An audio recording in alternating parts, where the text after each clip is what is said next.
Here we have a dishwasher that's leaking out of the front door, and the suspicion is that probably the door seal, this black rubber piece, is just either dirty or it's compressed in too far. So we're going to pull it out and we're going to clean it up, and then we're going to push it in, but not quite as far, so it forms a better watertight seal. So these are really easy to pull out. They're just put in with friction. So just pull it out away, and then you can take it over to the kitchen sink and get it nice and cleaned up. Very, very easy to do. This is Scott the Fix-It Guy. So this dishwasher was leaking down here, and I removed this rubber seal. Just pops right out, and I'm just cleaning it with warm water. You can use a little toothbrush too to help you just get this kind of stuff off. And then when I install it, I'm going to push it back in, but not fully, so that it's kind of sticking out, and that'll provide a better watertight seal. And also this machine has a problem where it's not heating the water anymore, so we're going to check the little high limit that sometimes will trip, preventing power from going to the heating coil. We're also going to check the heating coil. So that looks nice. Now we got all the debris off. We'll dry this and just pop it back in. Got the seal clean and dry. We're just going to pop it back in. So you can kind of see where the bends are. The new ones, there's no bend. It's a little bit trickier to put in. So all I'm going to do is get these corners lined up. Just push it in, and I'm purposefully not pushing it in real far. I'm just going to let it go inside this little trough, but not really super tight. And that'll be good, because that'll help create a better seal between here and here. I'm also going to clean up this area too, and hopefully that'll get rid of the problem it had of not sealing. So we got to get this little guy to be all the way down at the bottom. There we go.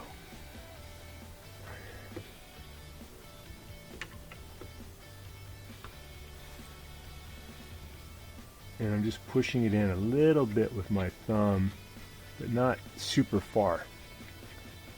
And it's just a friction fit. There we go. Do the same on this side.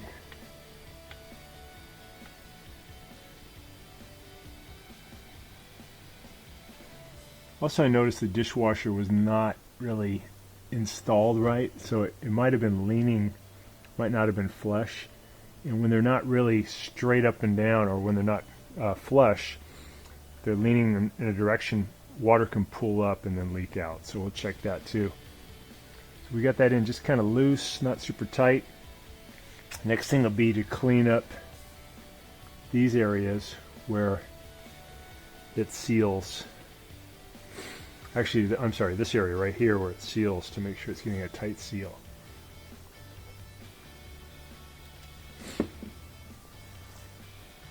You can just use a wet paper towel.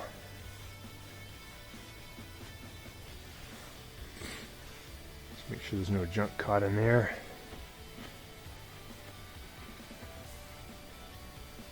And this model does have a little deflector, this little plastic piece.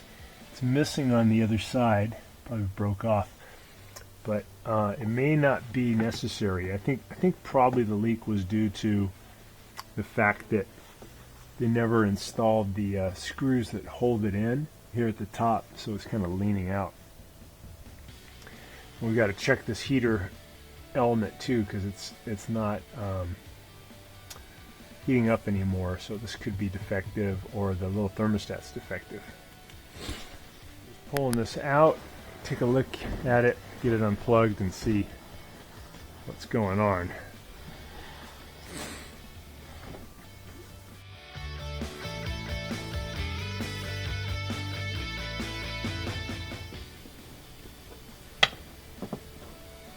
Okay, so working on the heater, get it unplugged.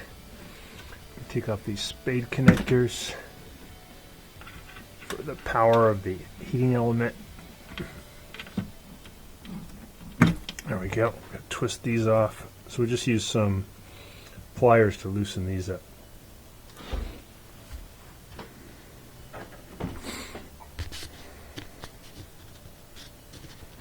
This is the part number, and this is for Maytag Quiet Series 200 that is no longer heating, and I'm just going to pop a new element in there.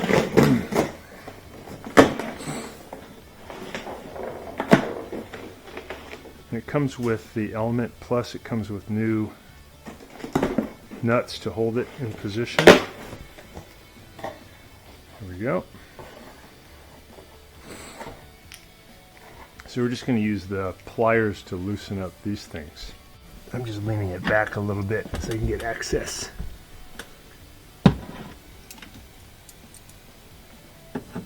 And unfortunately you can't do this really from the front. You have to pull the machine out because they locate these things on the back. So I just loosened them a little bit, and then you can just take them off with finger pressure.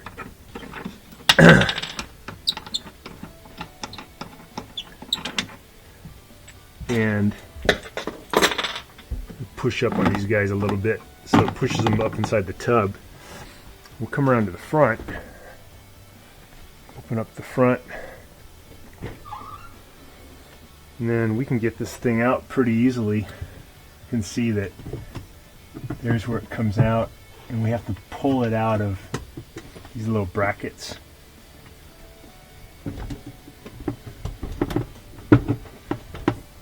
Get that out. There we go.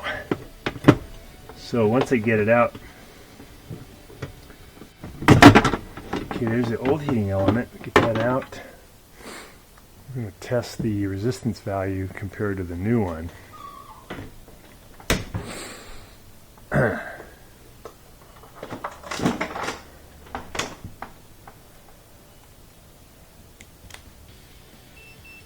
So on the old one, the value we're getting is 15.2. On the new one, actually seems like that one might still be intact. New one, the value is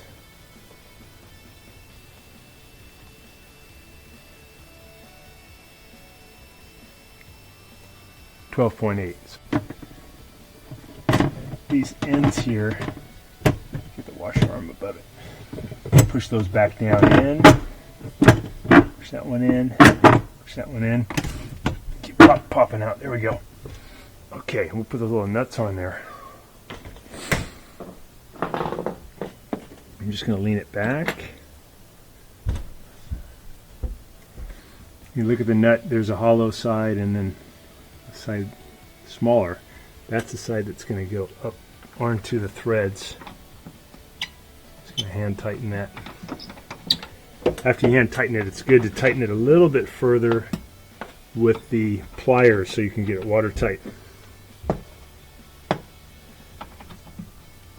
There's one. So those are finger tight.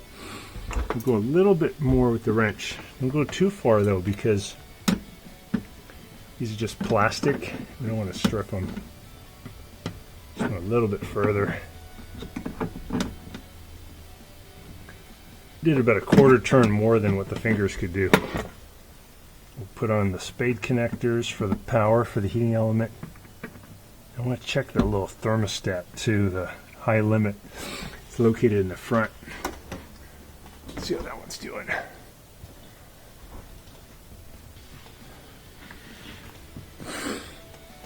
All right.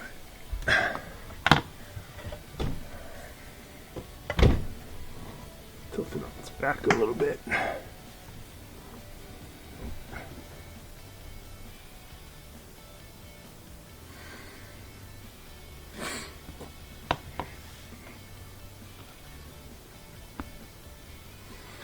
Get this panel off here.